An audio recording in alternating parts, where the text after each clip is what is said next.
কি বলে, রাজপ্রাসাদের মানুষটাও মরে যাবে, কুড়ে ঘরের মানুষটাও মরে যাবে,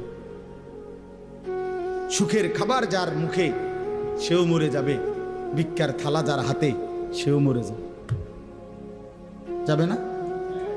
তো যেটা নিশ্চিত অনিবার্য বাস্তবতা, যেই মৃত্যুকে আড়াল করার, অস্বীকার করার, পাশ কাটার কোনোই ব্যবস্থা নাই, কোনোই ব্যবস্থা নাই। না ক্ষমতা দেখাইয়া, না কাইন্দা কাইটা, কোনো সিস্টেম নেই। ক্ষমতা দিয়েও মৃত্যুকে ঠেকানো যাবে না, কাইন্দা কাইটাও কি করা যাবে না মৃত্যুকে। যেটা নিশ্চিত সেটাকে ভুলে যাওয়া কেন ভাই? কেন ভুলে যাব আমরা?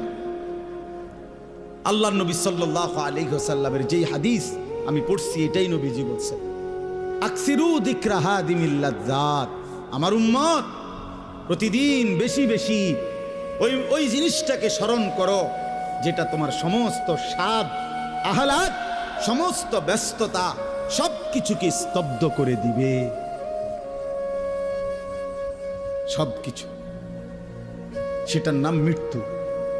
হাদিসে আছে মৃত্যু সবকিছু বন্ধ করবে। তোমার নাক, তোমার চোখের দৃষ্টি, তোমার কানের শ্রবণ শক্তি, তোমার জবানের উচ্চারণ, তোমার জিহ্বার স্বাদ, তোমার হাতের নড়াচড়া, তোমার ব্যস্ততার এই জিন্দিগি স্তব্ধ করে দিবে।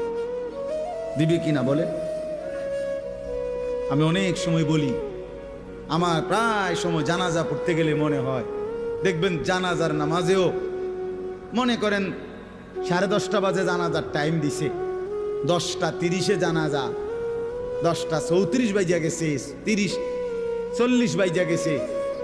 কিছু মানুষের এই পরিমাণ অস্থিরতা, এই মিয়া টাইম টেবিল ঠিক রাখো না, কইলা 10:30টায় জানাজা, 10টা মিনিট ওভার হয়ে গেছে, কতক্ষণ খাড় করায় রাখবা?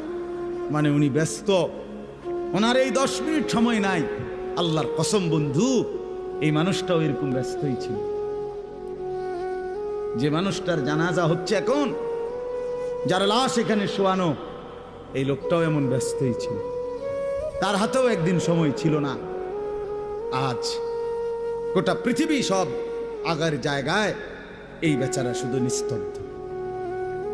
চোখের সামনের জলজ্জান্ত মানুষটা স্তব্ধ, আর হাত নড়ে না, পাও নড়ে না, আর চোখ নড়ে না, জিহ্বা নড়ে না। এই জন্য দুনিয়ার এই ব্যস্ততার ভিতর দিয়ে আমরা যদি মনে করি যে আমি শুধুই দুনিয়া, ভালো মন্দ, লাভ লোকসান, চাওয়া পাওয়া, প্রাপ্তি ও প্রাপ্তি, মনের চাহিদা পূরণ, সবকিছু শুধু দুনিয়া ভাইয়া, বাবা তো আখিরাত কার জন্য? কবর কার জন্য? তাইলে নবীজি সাল্লাল্লাহু আলাইহি সাল্লাম